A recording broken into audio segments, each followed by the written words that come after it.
Headlines प्रायोजक राम बंधू लोणचे. आता प्रत्येक जण जिंकेल.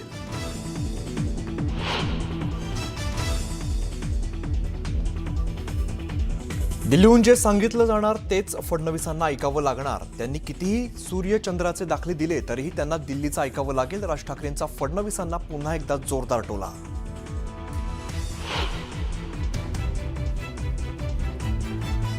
पालिका निवडणुकीसाठी ठाकरे बंधूंची आज नाशिकमध्ये पहिली जाहीर सभा. संयुक्त सभेतून काय घणाघात करणार याकडे सर्वांचं लक्ष.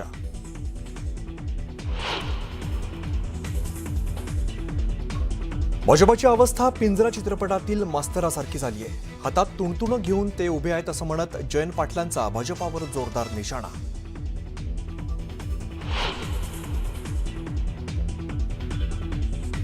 पिंपरीतील प्रचार सभेत अजित पवार आणि रोहित पवार एका मंचावर, मात्र दोघांनीही एकमेकांकडे पाहणं टाळलं.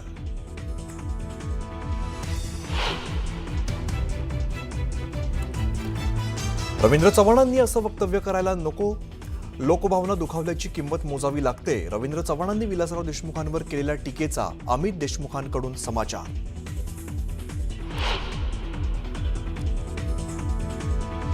मला जे सोडून गेले ते बर्बाद झाले, माझ्या नादी लागू नका. भाजप सोडून गेलेल्या विरोधकांना अशोक चव्हाणांचा इशारा.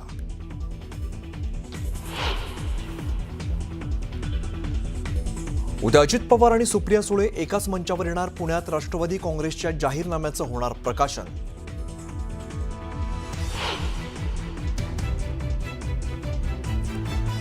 ठाण्याच्या घोडबंदर रोडवरती 5 ते 6 वाहनांची समोरासमोर धडक. गायमुख घाटात झालेल्या अपघातामुळे मोठ्या प्रमाणात वाहतूक कोंडी, वाहनांचं मोठं नुकसान.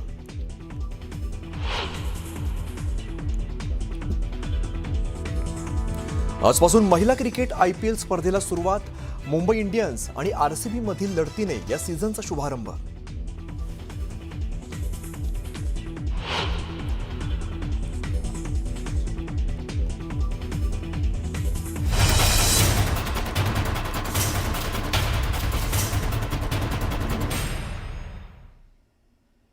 नमस्कार, मी अमित गद्रे. तुम्ही पाहता न्यूज आणि लोकमत आणि या बुलेटिनची सुरुवात आत्ताच्या क्षणाच्या मोठ्या बातमीने आपण करतोय.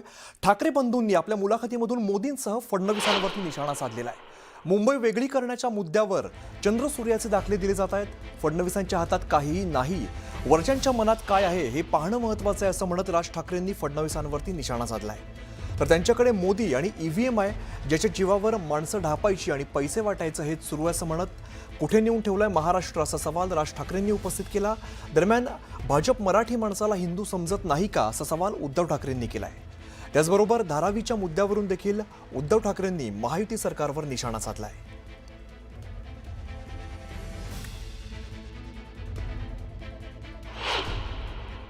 त्यांच्या मुळात हातातच काही नाहीये. इच्छा चांगली आहे, पण जे वरतून सांगितलं जाणार तेच त्यांना ऐकावं लागणार.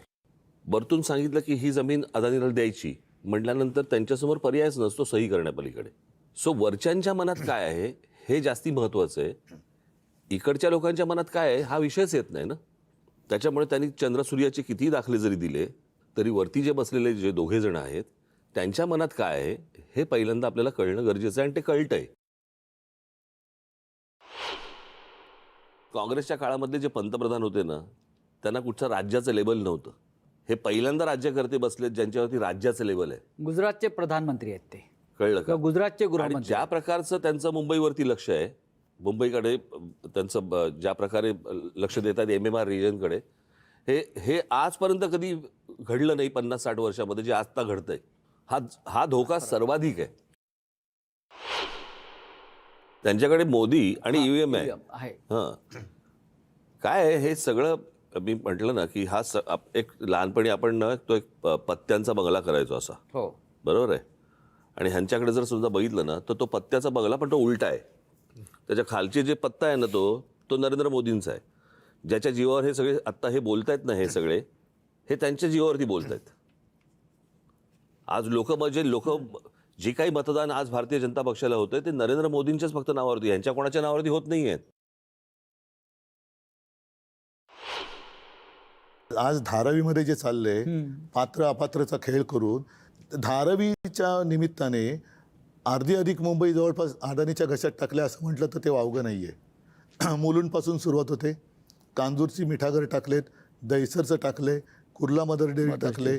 सगळी मुंबई जी आहे ती म्हणजे ही सगळी झोपडपट्टी तिकडे हलवायची आणि धारावीला मोठे टॉवर बांधायचे. मग आपल्याकडे काय राहिलं? नाही त्या टॉवर बांधल्यानंतर आपल्या राजा एक लक्षात नाही आलं, धारावीच्या बगलेमध्ये बुलेट ट्रेनचं स्टेशन अहमदाबादला जाणार कसं काय? मग राहणार कोण तिकडे? तेच तर सांगतो ना मी तेच सांगतोय. नाही, हे एवढं दूरदृष्टीने करतायत हे. मग काय झोपडपट्टी मुक्त म्हणजे अडाणी युक्त करतायत. जसं ते काँग्रेस मुक्त करणार होते तसं आता काँग्रेस युक्त भाजपा झाला. तर मुंबई महापालिकेच्या रणांगणात आता टीकेचे बाण सोडले जात आहेत. मुंबईत जन्माला येऊन म्हातारे व्हायला आले तरी सुद्धा अजून मुंबईचा विकास करू शकले नाहीत असा जोरदार टोला मुख्यमंत्र्यांनी ठाकरे बंधूंना लगावलाय. नागपुरात तर्री पोहे विथ देवाभाऊ या कार्यक्रमात ते बोलत होते. गुरुवारी ठाकरे बंधूंच्या संयुक्त मुलाखतीचा पहिला भाग प्रसारित झाला. देवेंद्र फडणवीस आणि मंत्रिमंडळातील इतर मंत्री मुंबई बाहेरचे असल्यामुळे मुंबईतल्या समस्या आहेत तरी काय अशी टीका राज ठाकरेंनी केलेली होती. यावरती मुख्यमंत्र्यांनी नेमकं काय भाष्य केलं आपण बघूया. देवेंद्र फडणवीस नागपूरचे, अजून बाकीचे सगळे बाहेरचे. आता उदाहरणार्थ समजा तुमचा कुठचा काय गृहनिर्माण मंत्री किंवा अजून कुठचा PWD मिनिस्टर किंवा अजून कोणतरी हे बाहेरचे ज्यावेळेला येतात, ते ज्यावेळेला मुंबईत येतात त्यावेळेला त्यांना प्रश्न पडतो, सारा प्रॉब्लेम काय शहराचा? रस्ते आहेत, हॉस्पिटल आहेत, दिवे आहेत, शाळा आहेत, कॉलेजेस आहेत, पाणी आहे 24 तास. इथले प्रॉब्लेम काय आहेत? कारण तो कंपॅरिझन करतोय त्याच्या रस्त्यांशी, त्याच्या. आता जे मुंबईला जन्माला येऊन आता म्हातारे व्हायला लागले तरी विकास करू शकले नाही, ते काय विकास करणार आहेत? जो काही विकास बघा, एक गोष्ट तर मान्य करावी लागेल, मुंबईच्या विकासामध्ये पहिलं नाव कोणाचं घेतलं जात असेल तर ते नितीन गडकरींचं घेतलं जातं, ज्यांनी 55 उड्डाणपूल तयार केले, वरई बांद्रा सीलिंग तयार केली. आणि त्यानंतर मुंबईचा 360 डिग्री विकास हा मोदीजींच्या नेतृत्वाखाली मी आणि एकनाथ शिंदेंनी केला. नाशिक महापालिका निवडणुकीसाठी ठाकरे बंधूंची आज नाशिकमध्ये पहिली जाहीर सभा होणार आहे. हुतात्मा आनंद कान्हेरे मैदानावरती दोन्ही बंधू एकत्र येणार आहेत. या सभेच्या माध्यमातून राज ठाकरे आणि उद्धव ठाकरे एकाच व्यासपीठावरून सभेला संबोधित करतील. या सभेची आता तयारी पूर्ण करण्यात आलेली असून शिवसैनिक आणि मनसैनिकांमध्ये उत्साहाचं वातावरण पाहायला मिळत आहे. दरम्यान या सभेमध्ये ठाकरे बंधू काय बोलणार याकडे सर्वांचं लक्ष लागलं आहे.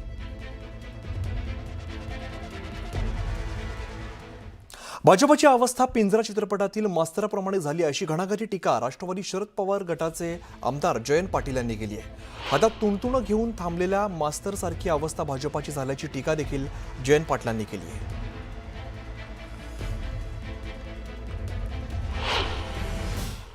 आता राग येईल, पण भाजपची अवस्था पिंजरा नावाचा एक पिक्चर होता, पिंजरा नावाचा सिनेमा होता, त्या पिंजऱ्याच्या सिनेमात ते मास्तर होता, तशी आता भाजपची अवस्था झाली.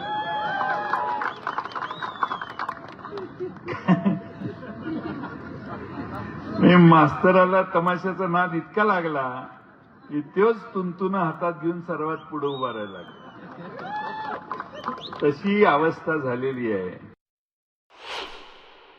एक सहज सांगतो, ये बंद करने आए थे तवायफों के कोठे, हे सांगायचे की नाही, खाने न दूंगा खाऊंगा न खाने दूंगा, त्यासाठी ये बंद करने आए थे तवायफों के कोठे, मगर सिक्कों की खनक सुनकर खुद ही मुजरा कर बैठे. असा प्रॉब्लेम आहे सगळं.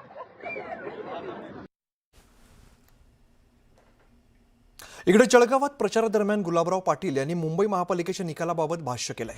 मुंबईची महापालिका ही मराठी माणसाच्या ताब्यात येणार असल्याचं त्यांनी म्हटलंय. तसंच मुंबईत मराठी माणूसच महापौर होणार असंही त्यांनी स्पष्ट केलंय. यावेळेला बोलताना त्यांनी लाडक्या बहिणींचं प्रेम आमच्यावरच असल्याचं भाष्य पुन्हा एकदा केलंय.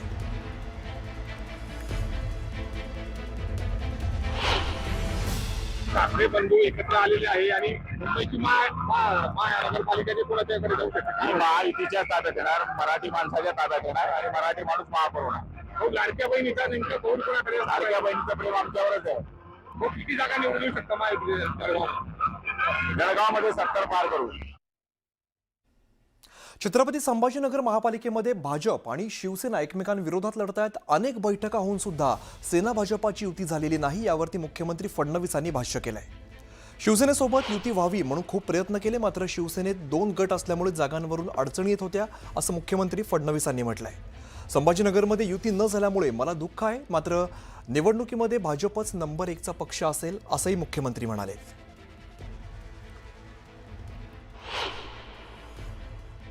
खूप प्रयत्न केला शिवसेनेसोबत युती करायचा. म्हणजे आमचे तर इथले नेते माझ्यापायी वैतागले की रोज ते एक प्रस्ताव द्यायचे, तिकडनं काहीतरी नवीन यायचं, ते वैतागायचे. मी त्यांना सांगायचो नाही, प्रयत्न सोडायचा नाही, आपल्याला युती करायचीच आहे. दुर्दैवाने इथली शिवसेना ही थोडी स्प्लिट होती. त्यामुळे आमच्याकडे कसं आहे, नेतृत्वाने सांगितलं की विषय संपला. इथे अनफॉर्च्युनेटली शिवसेनेमध्ये काही गट होते आणि त्यामुळे एकाने प्रस्ताव मान्य केला की दुसरा नेमका त्या प्रस्तावात काहीतरी काढायचा आणि सांगायचा हे नाही, आम्हाला हे पाहिजे. दुर्दैवाने त्यांच्याकडे डिवायडेड हाऊस असल्यामुळे ते शेवटपर्यंत निर्णय करू शकले नाही आणि शेवटी त्यांनी रागारागात म्हणजे त्यांच्या आपापसातल्या भांडणात ती युती तोडून टाकली. युती संभाजीनगरमध्ये तुटण्याचं मला दुःख आहे. इथे तुटायला नको होती. पहिल्यांदाच आपण निवडणुकीला छत्रपती संभाजीनगर म्हणून जातोय आणि मी तर आमच्या लोकांना सांगितलं होतं की चला 4 जागा कमी लढायला मिळतील, काय फरक पडतोय. आपल्याला शेवटी एक लार्जर अशा प्रकारचा इंटरेस्ट पाहायला पाहिजे, पण दुर्दैवाने ती होऊ शकली नाही. पण याचा अर्थ काय आम्ही शत्रू नाही आहोत. आम्ही आता या निवडणुकीमध्ये ही लढत आमची मैत्रीपूर्णच आहे. पण मला पूर्ण विश्वास आहे की छत्रपती संभाजीनगरमध्ये 1 नंबरचा पक्ष हा भारतीय जनता पक्षच असेल आणि